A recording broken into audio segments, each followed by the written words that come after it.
Welcome to the Straight Man Podcast, where we give it to you straight. Each week we pick a topic, and it's up to the audience to decide who the straight man is and who is the comic foil. Today we have a guest. We're minus Confucius, but he's operating the cameras. We have Ben Cannon, local Calgary stand-up comedian, who's been at it for 8 years, Ben? Since 2011. Wow. A little more than 14 years. Holy, Yeah. that decade notch under your belt. So today's topic is something I'm familiar with because I used to do comedy. I want to get back into it, but I've taken a hiatus for mental health reasons. And that brings us to our topic, mental health/illness and comedy. Namely stand-up comedy, but we'll see if we touch on other forms. So Ben, I want to ask, first and foremost, what made you want to get into comedy? I guess my parents were a big part of it. Like, both my parents were really funny people, and I just wanted to be like them. Also, I always say, when I was 3 years old, I watched Aladdin. It came out, and I didn't want to be Aladdin or Princess Jasmine. I wanted to be the genie. Okay. But I also, that's created what I refer to as the Jafar complex. Okay. Because in the movie Aladdin, who wants the power of the genie? It's Jafar, the bad guy. Yeah. So I'm trying to reconcile that in myself at all times. You know, keep myself in check, be a genie, not a Jafar, hopefully. Now, you mentioned Aladdin. Would there be a Robin Williams influence there? Yeah, As well? Robin Williams is probably still in my top 5 all time, I'd say.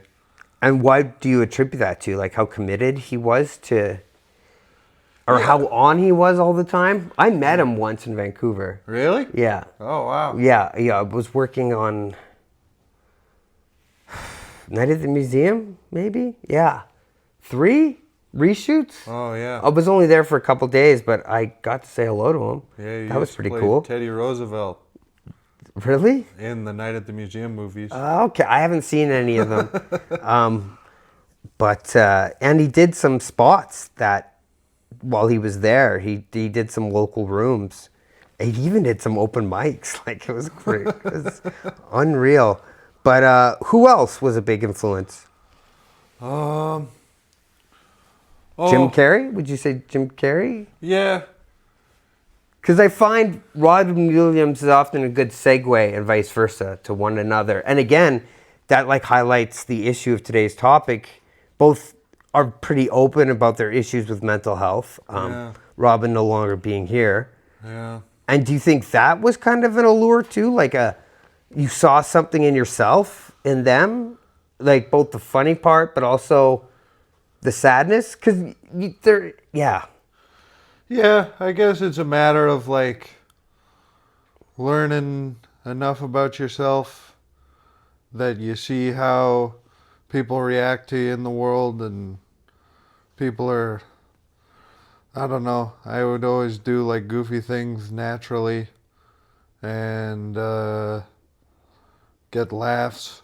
And when you start to, I don't know, for me, a big part of it is like just having control of that in myself, of like what is funny about me, that if I can like wield it, or if it's like, It kind of shields you from them seeing the other things. yeah, I Yeah, guess that's a part of it. Yeah, I can relate to that. Again, like being diagnosed as having autism just 3 years ago, we didn't know when I was a kid. And I think I learned to mask through comedy. I figured if I could get the other kids laughing at a really young age, they would ignore some of the shorts, the things that I'm still not proud of myself. I have a lack of control of emotion, but I would often use comedy to filter that and disguise it, which I'm sure Robin Williams did. I mean, unfortunately, we don't have the chance to talk to him about it. But so, did you approach stand-up comedy first, or did you kind of mess around with different mediums like improv, for example? Yeah, I guess my entry point was volunteering for the campus TV station in university. CJSW? That's the radio station. Okay. The TV station is NUTV. Oh, they have their own. Okay, and it's like public access. I think it used to be on some sort of public access, like our show, a news show used to run on like that Shaw TV channel, but I don't know what the status of all that is. Yeah. Anyway, some folks I met in at NUTV started the improv club and the stand-up comedy club at U of C. And one day I was just walking in Mac Hall, and one of the guys from NUTV just literally grabbed me and pulled me into a room where they were doing improv. Awesome. And I did my first improv scene about Balloon Boy, To Date It. I don't know if you remember. Wow, I do remember Balloon Boy. The guy who claimed his son with, but he did. It was a hoax. They were just they had something to do with a reality TV, I think, as well. Yeah. Okay. So like that week is when I first dipped my toes into comedy. That's awesome that you can tell when you did it based on what inspired your set. Yeah. That's awesome. You were always, though, like, even to this day, I haven't seen you perform in a while, but you always are very topical, which is awesome. I try to. And you stay on top of things. Like, to me, you seem like someone who pays attention to the news. I mean, our conversation before, you're very aware of what's going on. As much as I can take. I can't take the news about the asteroid. The chances of the asteroid hitting us in 2032 are going up and up by the day, it seems like. Well, and that was going to bring me to my next part. Like, even though the news, for me as well, because a lot of my humor was political, I would often use that as a source, but it takes a toll on you. And like, I had to, since Trump got into office, I took a big step back. Yeah. Because I was very vocal his first term, but this term I just going through what I went through this summer, I just couldn't handle it mentally. And I've kind of checked out, but I'm slowly getting pulled back in with, the tariffs and all that stuff. So, yeah, it's a pro and a con, I guess, of using the news as your influence for your material. What else inspired you? Is it personal stuff? Oh, I guess I just always most enjoyed spending time with friends and family and getting to know new people through like jokes and humor, and I don't know, to me that's like what life is all about, is laughing and joking around with people. I don't know. And would you say that was another reason that kind of drew you to it? Was kind of a scene and a group of people you could kind of... Yeah, like I don't know, like getting into like a creativity flow state with friends and like riffing on some idea and creating inside jokes and Totally. all that stuff. And that just makes you a better comic. Yeah. I think riffing is essential, but you have to get into that social circle before you can riff. And like me and you have riffed and stuff, but when I first, like, one of the reasons I got into comedy, I always wanted to do it. I made a documentary about stand-up comedy with a friend, but I also wanted a gaggle of friends and a scene and a group of people. And I attribute partly because of my own autism, but I found it hard to make friends initially in the scene. And that kind of created a resentment in me, which wasn't right at all. It did fuel some great jokes, but it also put me in a negative state of mind, which again, mental health and comedy, they go hand in hand, mental illness and comedy. I mean, how many people, I personally know a lot of comics, having made that documentary, who suffer from mental health issues. Now, you've taken a couple hiatuses from comedy. Do you find it hard to get back in? Well, I have definitely struggled with the social aspect as well in comedy, and like, get paranoid about, oh, everybody hates me, or I hate everybody. Yeah. Whatever it is. Been And I there. quit comedy and never do it again, and then come back to it in a few months. Well, and it's I, hard when you quit and you walk away. You're like, I'm not doing that anymore. But then life happens and you're writing bits in your head, but you got no one to tell them to.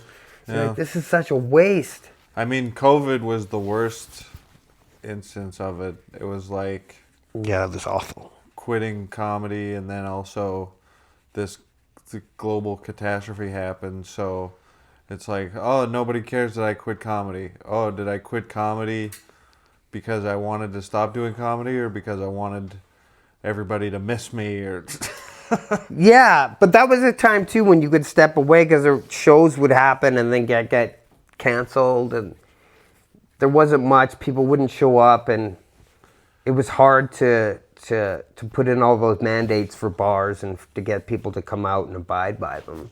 yeah, I was working the door at a comedy club here in town, and yeah, I can count on both hands the amount of altercations I got into over COVID shit and people not wanting to wear masks, or even like stand-up comedians. I'm not going to name any names, but yeah, man, I thought I was going to get punched by a local comic who I wouldn't let, and I was just doing my job like they had to. There was no way around it. yeah, And I just started working there, so I wanted to create a good impression. yeah. So, and like, yeah, that was a double-edged sword too, is, shitting where you eat, working at where you're performing. At least I got my foot in the door there, but anyway, I digress. So, how long have you been back at it, Ben? Because you have a show now, which probably Yeah. a good time to advertise Ben's show. Today's show is sponsored by Ben's show called Ducking Comedy at Ducky's, the first Sunday of each month at 7 p.m. We do a show, and then karaoke follows at 9:30 p.m. As it does 7 nights a week there, and Sunday's just typically the slowest night of the week, so they gave us the opportunity to do a show there, and it's actually brought in a pretty good amount of business during that time period. That's so. what I've heard, and I heard it's on the upswing. Is there a so what's the format? Open mic and then like a headliner and a host? Yeah, it is mostly booked. I mean, we thought if we just had like a 2-hour show before karaoke on the least busy night of the week at a bar, then it'd just be mostly like comics just kind of performing for each other. Mm-hmm. But what we found with like, pretty good size audiences of Ducky's regulars and people who live in Mission and stuff, they are coming out in greater numbers than we anticipated. So we are trying to kind of, as each show happens, make it a little tighter and have like more of like a established headliner for like closing the show, and like I kind of want to start doing the thing where we get a guest host every time, Awesome. so that I don't know, it's hard to produce and host a show at the same time. Yeah. Now, is the headline spot paid? Yes. Oh, awesome. So that's all you comics out there if you want to get on a good Calgary local show. Any of the headliners in the past you want to mention? Connor Christmas? Did he? Yeah, Connor Christmas was there. We had Frank Russo on the last edition. Awesome. He's got his own show now, I believe. Yeah. Brittany Lysing. Oh, wow. Headlined the first one. Wow. Yeah. That's a big get for your first show. Yeah. So, That is a really big get. Brittany Lysing, Just for Laughs, Yeah. CBC, Debaters. Yeah. So, I saw her on a Prime show the other day, actually. Some sort Really? of. Yeah, I saw her and Beast Mario. Games? Was she? I know, was she it was just some playing for a compilation. But is she on that as well? No, I don't know. Okay. That's just a show on Prime that I'm aware of, the Mr. Beast show. Oh, that yes. It's weird the age we live. Going off shoot here for a second. Oh, it's all good. But I watched wrestling for the first time in a long time last week, and now it's half social media influencers. Yeah. And like wrestling's bigger than I've ever seen it, and everyone's singing along to the theme songs, but doing like social media moves, and half the people they brought out I've never heard of. Yeah. But people were going crazy, and they're all social media personalities. So that brings me to a second question in terms of comedy. How much do you utilize mediums, social network mediums like TikTok and Instagram and Facebook? And is it a necessity now for comedians to do that? I think you got to be careful which social medias you pick. I mean, this is coming from someone who's, the most views on YouTube I've ever gotten on one video is like 5,000, I think. Wow. That's good, man. The most I've ever got was 800 or maybe 1,000. It was for a video I did about the Code of Hammurabi. I was doing a YouTube channel for a little bit and trying out different things, and I did a little kind of like 60 seconds. Now you know about the Code of Hammurabi, which is this like old big stone, like the first instance of laws being codified is I think in like, was it Babylon or Assyria or some ancient civilization where the Code of Hammurabi was written on like this stone, and it was like the constitution of.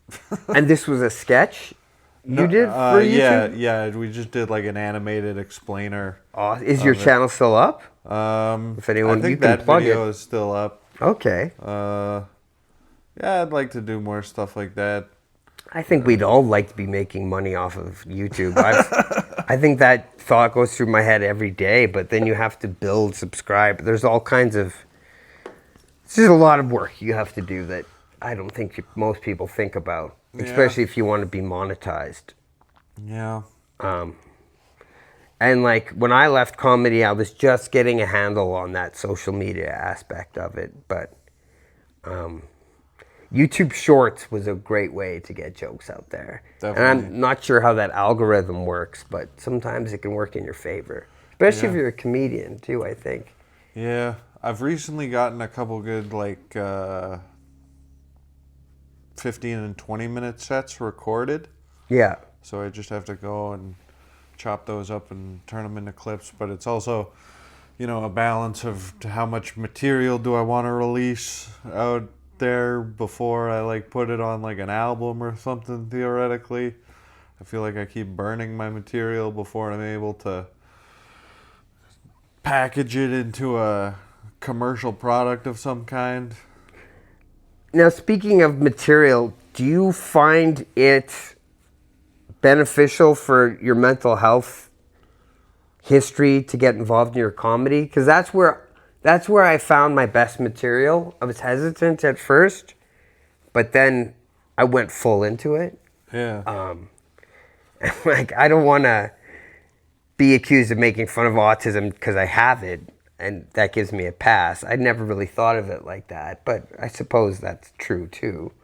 You can't really get mad at me because I have to live with it. So does it influence a lot of your material, Ben? Definitely. Yeah.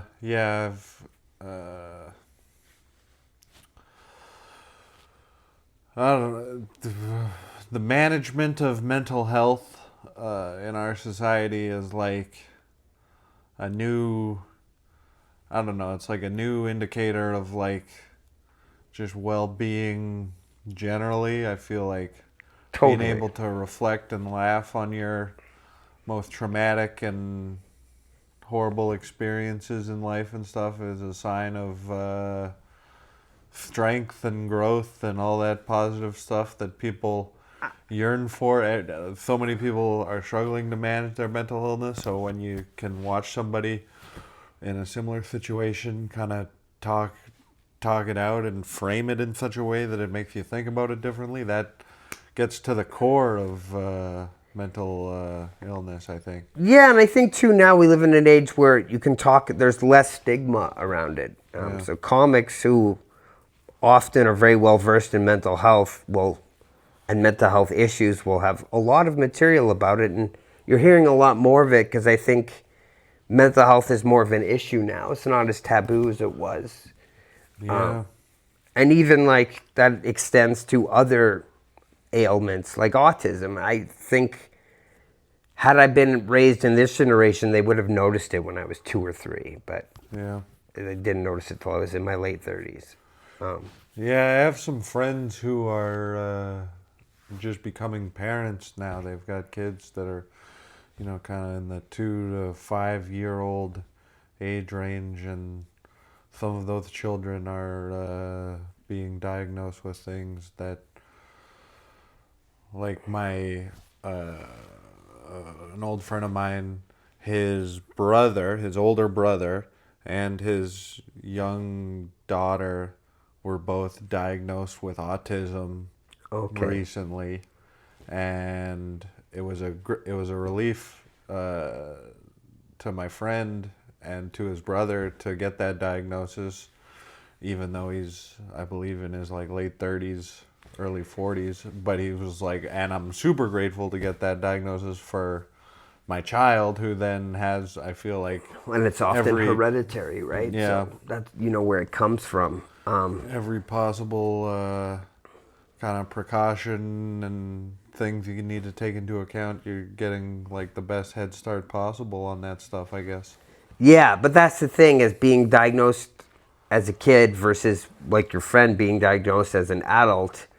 It's a lot just to hear that information one day, and then it can be an amazing thing, but the downside of it for me especially was I kind of played into my autism and almost used it as an excuse for things.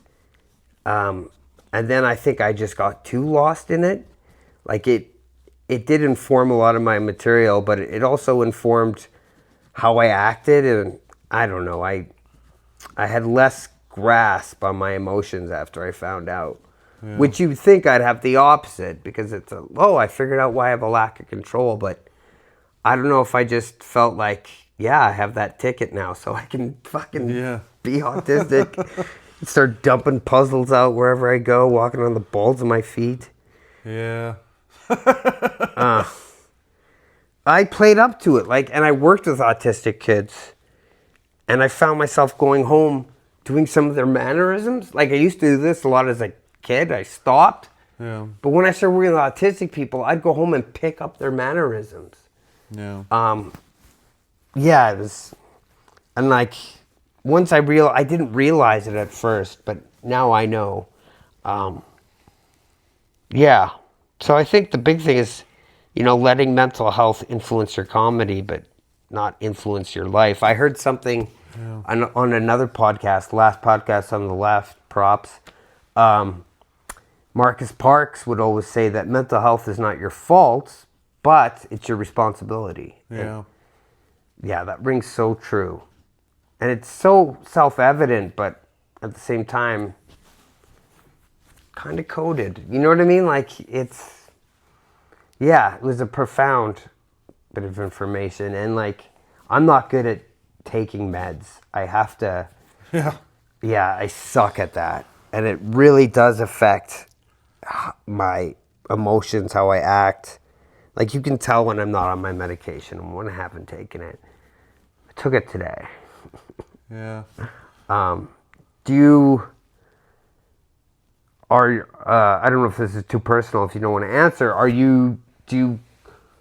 do you deal with your mental health now? Are you on pharmaceuticals? Do you go to therapy? Yeah, it's a combination of therapy and medication that I'm on, where I hated taking pills too. My diagnosis is bipolar disorder. Yeah.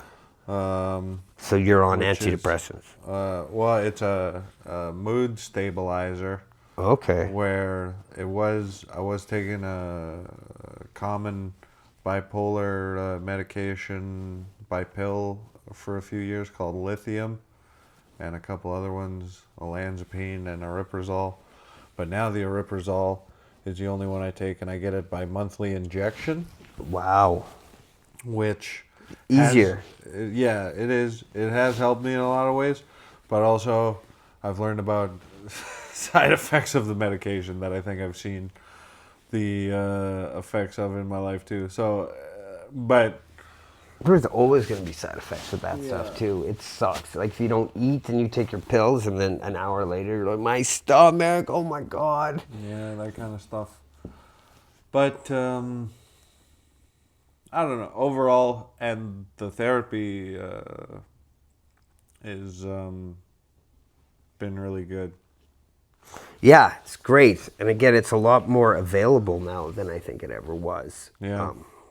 And again, too, we've come so far in terms of mental health in the past 20 years. There's even specific men's mental health day. I don't know if there should be one for women, obviously. Yeah. It's not as, I guess, like, they're focusing on the high suicide rates right now of men, which I totally understand. Yeah. Yeah, times are tough. What time are we at? I'm going to ask my producer. 26. No. 26 minutes? Oh, wow. That went by pretty quick. Yeah, that did. Well, let's keep going. So, Ben, comedy. Are you dead set on stand-up, or would you ever go back to improv and maybe being like a comedic actor, which I definitely see you doing.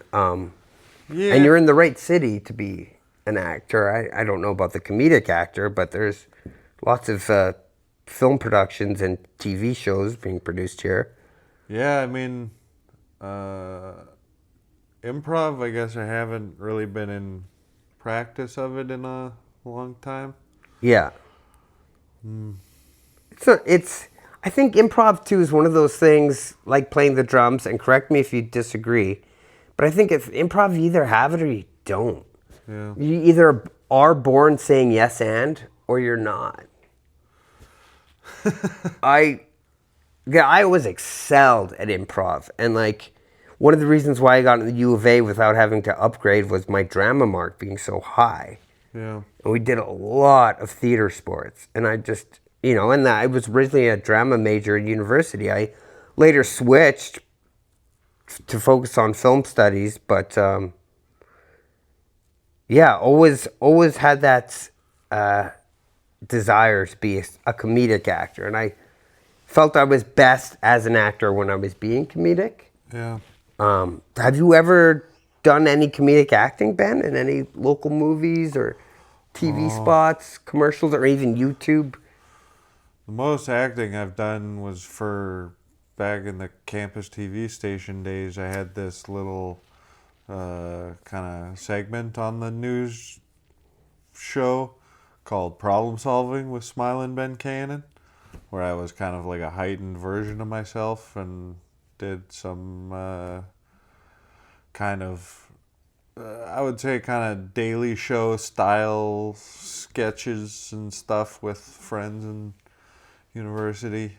I feel like that was a little bit of acting, but never like in a TV show or movie or nothing yet. Have you thought about getting an agent? Yeah, I'd like to. I won't talk too much about it because I don't want to spoil nothing, but I am in the very early stages of working on a screenplay. Wow, that's Just trying to like get the story of it. Is it comedy? Out. Yeah, Okay, rad.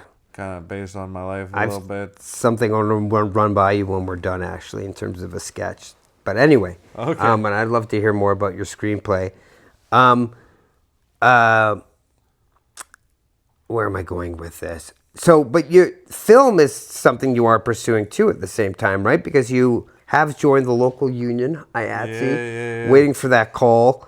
It's usually slow right after Christmas, but it's picking up right now. I know Billy the Kid just went to camera on Monday, yesterday. Yeah, the number one tip I got from all my friends who are already working in the film and TV industry is like, just if you see any celebrities or anything, don't bother them. Yeah. Like that kind of thing. I'm not gonna be like trying to like get Patting the Jennifer director Lawrence on the back. Yeah, to read my screenplay or nothing before it's done. No, I but they figure have if a class that teaches set etiquette. Did you have to take Yeah, the set yeah, etiquette? I took Okay. that course. I mean, it's so obvious, but Yeah. it isn't sometimes. Yeah, and like wear a shirt to work and stuff. Just a million things they have to Wear a tell you. shirt. Don't punch anyone. Based on like the worst things that have happened.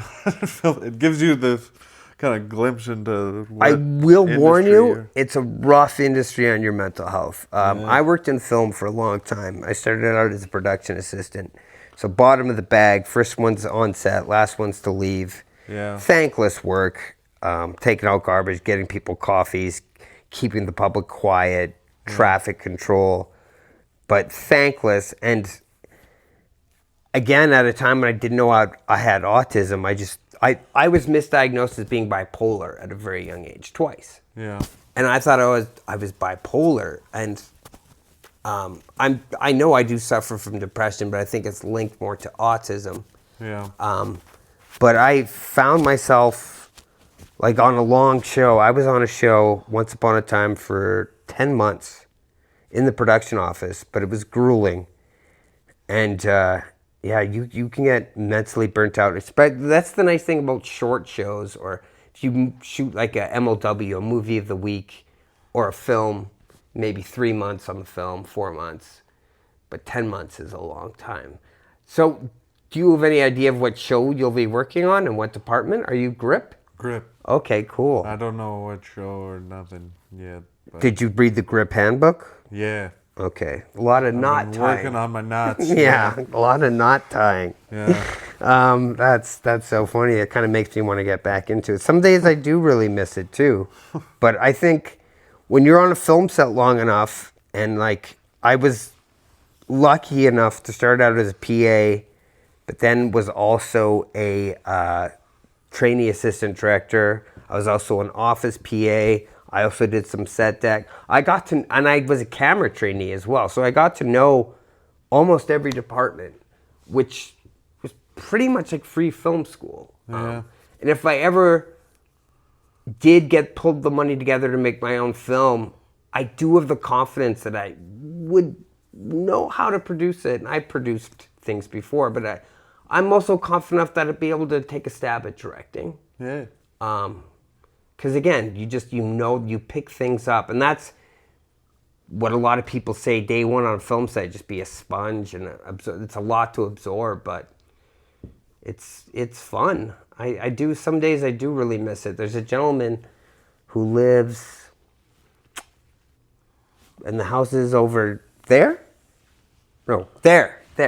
And he is I think he's the DOP on Billy the Kid. Oh, wow. Director of photography. Tom, really nice guy. Started out in electrics, but he was getting ready. He's shooting today, but anyway, I digress. So is there anything else you wanted to maybe add, Ben, about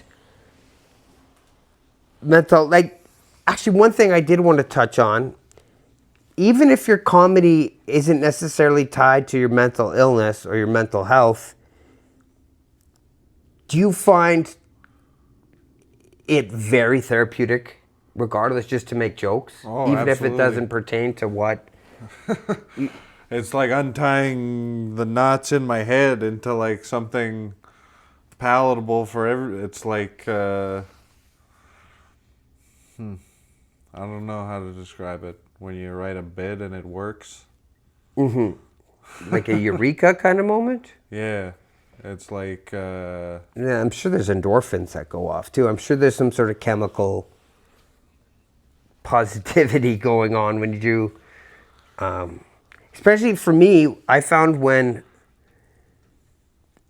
I had really good sets that killed, I'd feel invisible walking out of there. And nothing could really get me mad if it went well. But I also wasn't good at dealing with people telling me good set, because then I'd get like, are they just messing? I get stuck in my own head. Yeah. So I got in the habit after every good set, peace. I'd just walk right out the door when I was done. Yeah. Because I couldn't handle, I think, just getting stuck in my own head about how other people interpreted. But again, if I did well, if I thought I did well, I think that'd be good. Because I don't want to kind of ruin what I think is great and then all of a sudden think it's bad just because I'm stuck in my own head. Yeah. But yeah. Well, I've found in comedy it helps to get there early and stay as late as you can. Because then before and after shows is when the booking for future shows happens most of the time. Totally. Why am I not getting booked? Yeah. And I think it's a great time to mingle with other comics. I get really anxious. And again, I never knew that pit in my stomach was anxiety.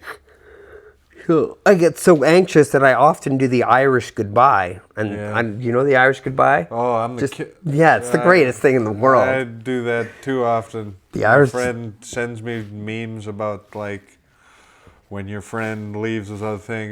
This kind of stuff is like passive aggressive. Yeah, it Say is goodbye passive to me aggressive. when I leave. But leaving, so for those who don't know, an Irish goodbye is being at a party and then just halfway through the party leaving and not telling anybody, or being at a bar and just disappearing. And maybe you told a really good joke that night and you just want to go out on top. Yeah. Like Costanza, right? Like that Seinfeld episode with Costanza. Yeah. That's funny. And it does sometimes create like an air of mystery, which you can use to your advantage. Totally. Like, oh, where'd he go?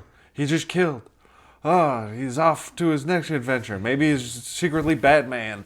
Yeah. Something like that. I don't know. Or he has to get home to the hostages in the basement. Yeah. Yeah, and I think that's why I did do it. I did like being a mystery. And like the coolest thing is getting recognized when you're on the street and people are like, hey, you're a comedian. I saw you. I had someone say that to me once and I was so stoked. And then she followed with, yeah, it wasn't funny though. She noticed me, remembered me because of a political joke. And a lot of my political jokes, at first, I didn't know if they're coming from a place of angry or funny. Yeah. And a lot of, and I had to kind of counterbalance. And I learned how to do that. But I did get recognized for some good jokes too, which is good. And that's always a good feeling, like a real sign of approval, like a tangible thing you can measure. Yeah. Which is, it keeps you going back. And like, I think I want to go back, but I just got to give myself time. And on that note, how many minutes are we in? Douglas.ca. Oh, yes. And we have another sponsor for today's show, a fantastic Canadian-made mattress company, Douglas.ca. I'm telling you, Cody is ranting and raving about the amazing sleeps he gets at night because of his mattress from Douglas.ca. That's right, folks, Canadian-made at a time when we need your support. Go Canada. Thanks. Talking about mental health, getting a good night's sleep, such an important part of that. They're tying it in. It's all tying together. Well, we thank you for listening to today's episode. We encourage you to listen on YouTube or Spotify, the Straight Man Podcast. That's, again, either YouTube or Spotify. I think you can find us on Instagram as well. Please like and subscribe if you're watching this video on YouTube. And if you're listening on Spotify, if you can like and subscribe, do that as well. Thanks a lot, folks. Have a good one.